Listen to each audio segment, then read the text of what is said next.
Today on Public Eye News, we'll take a look at upcoming events on campus and also the latest on the teacher strikes in Los Angeles. Erica Flynn will have our winter weather forecast, and Grant Lukens will be back with the latest on sports. Hi, I'm Mason Wallace. And I'm Grant Lukens, and this is Public Eye News.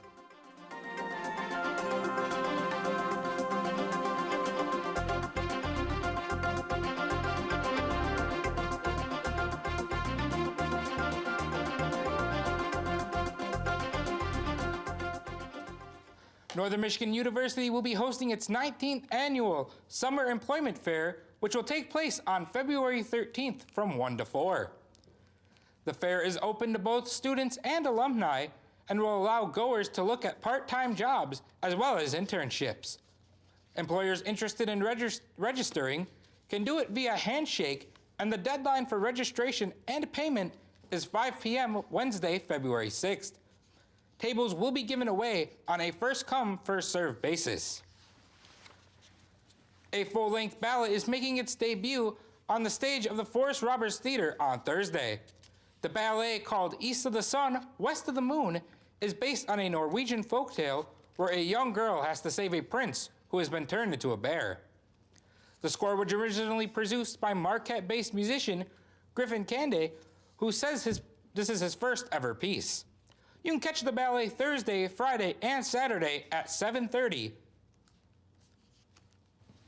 The Michigan Department of Natural Resources continued their safety and enforcement patrols over the weekend after 5 snowmobiler lives were claimed. On Friday, police were investigating the death of 2 snowmobilers from Gogebic County and 1 each in Luce, Alger, and Kalkaska. So far this winter, 6 snowmobilers have died in the UP and 3 downstate. The Michigan Snowmobile Association is partnering with the DNR on a Drive Right safety campaign. And after icy weather forced officials to shut down flights for almost 14 hours, Detroit's main airport is back open. The temporary shutdown stranded travelers with several flights Tuesday night and Wednesday either canceled or delayed. The airport reopened this morning, and the Federal Aviation Administration says arriving flights are expected to be around 5 hours delayed. The icy conditions also caused several roadway closures as well as many school closures. A Bark River man has been arrested for making meth and was sentenced on Tuesday. Bradley Dubbard, 38 years old, was sentenced to 4 counts of controlled substance, including possession and manufacture of methamphetamine. All of his courts will be served consecutively with each other. Gary Rogue has returned to court via a webcam from jail. The 55-year-old admitted to killing his wife last week after he accidentally shot her after a night of drinking. Surveillance footage from a bar shows the two arguing before they both left the bar. Text recovered from Gary's phone shows that she broke up with him shortly after leaving the bar. An autopsy showed the gun was pushed right up against her chest when it went off. On Friday, the judge set his bail at $1 million. And after the break, we'll be back with your national and international news. Stay tuned. We think he's one of America's great artists and someone who needs to be seen and known everywhere. I've been working on this for about 5 months. Took these tracings off of the wing. I have never encountered any other artist that can even come close to what he does. He creates a consistent vision of the world that engages you in quite a special way. Sunday night at 10 on Public TV 13. Welcome back. After a week of striking, Los Angeles teachers returned to the classroom earlier today for the first time in 6 days. The strike ends after teachers voted to ratify a contract between their union and school officials at the nation's 2nd largest school district. A crowd of teachers cheered as the deal was announced following a 21-hour bargaining session. Included in the deal is a 6% pay increase along with a commitment to reduce class sizes. And 3 men have been charged with planning an attack on a Muslim community in upstate New York will appear in court today. Police say the men and one 16-year-old had access to 23 firearms and 3 explosive devices when they were arrested. They are all from the Rochester area. 3 of the suspects were once Boy Scouts together. Anna Werner is in Islamberg, New York, where the group was reportedly planning the attack. And my son is really, he doesn't smoke, drink, or take drugs, you know. He's a good kid. And it's just, I never knew something like this could happen. April Colonieri's 20-year-old son Brian is one of the 3 men arrested accused of plotting an attack. Brian, along with 18-year-old Andrew Crisell and 19-year-old Vincent Vetramili, all face charges of weapons possession and conspiracy. A 16-year-old was also charged as a minor. This is just not like him. There was a plan to attack this community with weapons. Police Chief Patrick Phelan said officers' first hint of the plan came from an alert high school student. That student, the chief says, overheard another student showing a suspicious photo and saying he looks like the next school shooter. Chief Phelan says further investigation eventually led to the plot to attack Islamburg, a rural Muslim community 200 miles away. If they had carried out this plot, which every indication is that they were going to, people would have died. Police searched 5 locations, taking possession of 23 legally owned firearms, including rifles and shotguns. All 3 bombs were found at the 16-year-old suspect's home. Police also seized phones and computers from the suspects, which are now being analyzed at an FBI lab in Quantico, Virginia. Phelan commended the student who made the initial report. The kid that initially said something to an adult saved people's lives. The Boy Scouts say that the men are no longer members of the organization and are prohibited from participating in any future activities. Meanwhile, police are not ruling out there could be other people involved in the plot. They say their investigation is continuing. Anna Werner, CBS News, New York. A nurse who was looking after an incapacitated woman has been arrested for raping the girl after she gave birth to a baby boy. Investigators arrested 36-year-old Nathan Sutherland, who is a licensed practical nurse. Sutherland matched the DNA of the boy and refused to talk to police and the press, invoking his Fifth Amendment right. Other caregivers of the girl have also resigned from the company. The 29-year-old victim has been in care since she was 3 years old for seizures she had in early childhood. The partial government shutdown is onto its 2nd month and shows no signs of ending anytime soon. Both sides are pushing ahead with plans that the other refuses to support. Nicole Killian has more details from the White House. The Senate is prepared to vote tomorrow on 2 separate bills to reopen the government. The opportunity to end all this is staring us right in the face. That's why we'll vote on this legislation on the Senate floor this week. One is built around President Trump's proposal to get $5.7 billion for a border wall in exchange for temporary protections for immigrants brought to the U.S. as children. The other is a bill House Democrats passed to fund the government through February 8th without money for the wall. It will allow us to then debate without hostage taking, without temper tantrum, without anything, how we can best do border security. Neither bill is expected to pass, and neither side is showing any signs it's willing to compromise to end the 33-day partial government shutdown.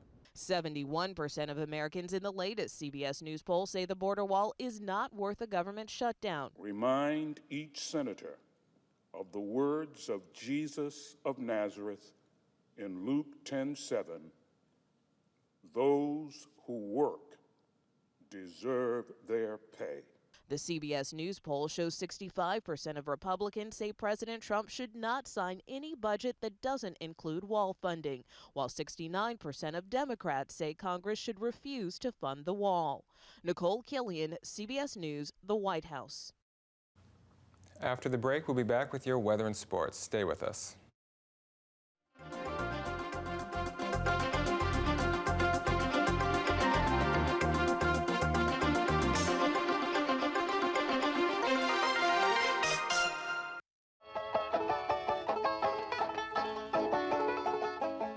Pete Seeger was known as America's greatest singer of folk songs and protest anthems.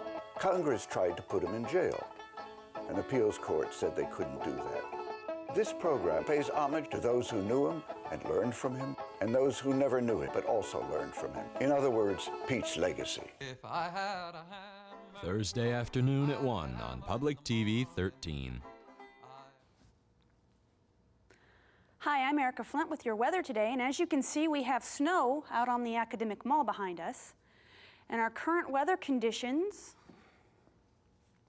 are cloudy with a temperature of 22, northwest winds at 16 miles per hour with a barometric pressure of 29.74 and falling. Tonight's weather has snow showers with a low of 16 with winds at west-northwest at 9 miles per hour. Tomorrow we still have snow with a high of 22 and winds at west-northwest 21 miles per hour. Our current conditions for Sault Ste. Marie, we have 24 degrees. For Manistee, we have 26 degrees. For Escanaba, we have 25 degrees, and for Menominee, we have 24 degrees. In Iron Mountain, we have 22 degrees. In Ironwood, we have 18 degrees. And in Houghton, we have 22 degrees. And at Marquette, 23 degrees. Looking ahead, Friday, we have a high of 3 degrees and a low of -8 and cloudy. Saturday, a high of 6 degrees with a low of -8 and partly cloudy. And Sunday, a high of -3 degrees and a low of -7 degrees with snow. With all that change in the weather, what do we have going on with sports? We've got a lot of stories going on with sports. The Milwaukee Brewers will be changing the name of their home stadium in the upcoming months.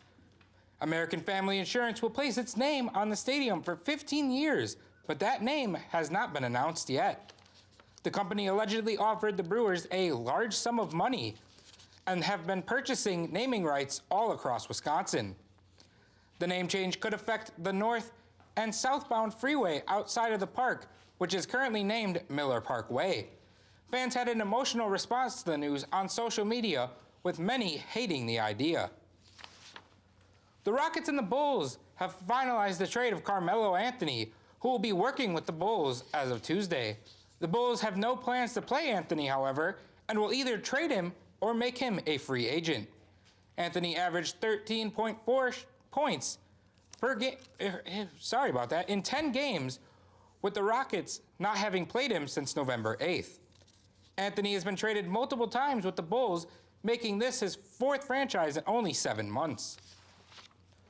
After the dust is finally settled from Sunday's crazy championship game, one thing left football fans still angry: the Rams' pass interference against the Saints that went uncalled and allowed the Rams to get into the Super Bowl. The lack of penalty has been ignored by the NFL, who hasn't given a statement as of why they did not make that call. However, a broad rule in the NFL rulebook could allow NFL Commissioner Roger Goodall to reverse or reschedule the outcome of the game. The rule says the commissioner has the sole authority to change the outcome of the game if he deems that a calamity that occurred during the game is extraordinarily unfair. Fans are saying the missed call fits the criteria of the rule and it should be overturned or rescheduled. There's a lot of stuff going on in the sports world today. Yeah, granted, we got some birds on the loose in Texas. After a day on the run, police in Galveston, Texas captured 2 emus that escaped from their owner's backyard. Police say the pair had escaped sometime on Monday and were captured near an elementary school Tuesday morning. Officials say the owner did not realize Galveston has an emu ban, and he is now working on finding them a new home. And police in Maine say a drunk man took the wrong lift home and attempted to enter the wrong house. The report says the man was dropped off at his neighbor's home, believing it to be his. The neighbor called the police and he was taken back to the station to sober up, and the neighbor chose not to press any charges. And that's all the time we have today on Public Eye News. We'd like to wish our very own Brady Hinshaw a happy birthday, and we'll see you back tomorrow.